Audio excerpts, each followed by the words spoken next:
On Thursday, the Kremlin accused European nations for focusing on military expansion rather than pursuing peace initiatives, coinciding with a meeting of senior Western military leaders in Britain to discuss support for Ukraine.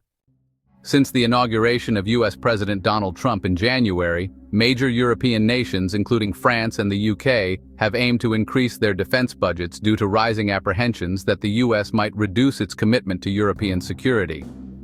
As Trump has cultivated closer relations with Russia, the Kremlin has increasingly held Europe accountable for extending the conflict in Ukraine, accusing the EU and the UK of hindering peace efforts. The predominant messages from Brussels and various European capitals revolve around plans to militarize Europe, stated Kremlin spokesman Dmitry Peskov during a press briefing. Europe has chosen a course of militarization and has effectively transformed into a faction advocating for war, he further remarked. UK Prime Minister Keir Starmer, who, along with French President Emmanuel Macron, is spearheading the formation of a so-called coalition of the willing, is anticipated to speak to a gathering of approximately 30 military officials later on Thursday. Both Starmer and Macron have expressed their willingness to consider the deployment of peacekeepers in Ukraine following a ceasefire agreement between Moscow and Kiev, an idea that Russia opposes.